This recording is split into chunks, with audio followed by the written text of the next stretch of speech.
All right, guys, we are leveling up. In this module, we're going to talk about cascading style sheets. First, let's understand why CSS was created and why it's necessary. Now, if you think back to the 90s, web developers wanted to style up their websites, making it look the way that they wanted to, and it wasn't always pretty.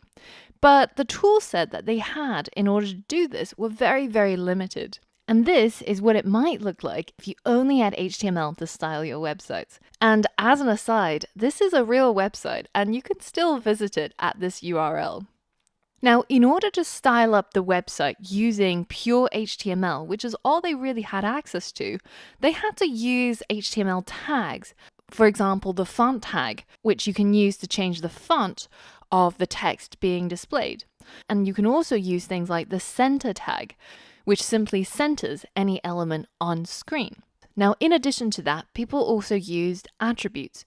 For example, you can set the H1's background color using the background color attribute to a particular color hex code, and that would change the H1 to a different color.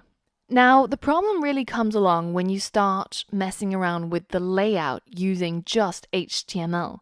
Because as we've seen, in order to change our layout for our personal website so that we can have text and images that exist side by side, we had to use tables.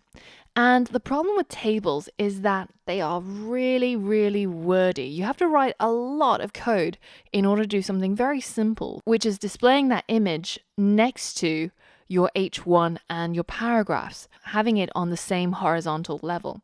And look at how much code we had to write just to do that simple thing. Now, the other problem with tables is that it's very, very easy to make syntax errors, and it's very easy to mess up. If you say, forgot a TD here, you would end up with errors all over the place, and it's very difficult to debug as well.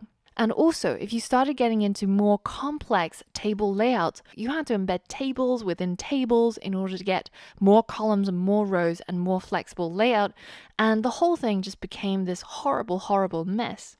So that's why people started using something called cascading style sheets. And this is what's called a style sheet or a style language, in the sense that it can't really do anything by itself. Its only purpose in life is to style markup language, so for example HTML or XML code.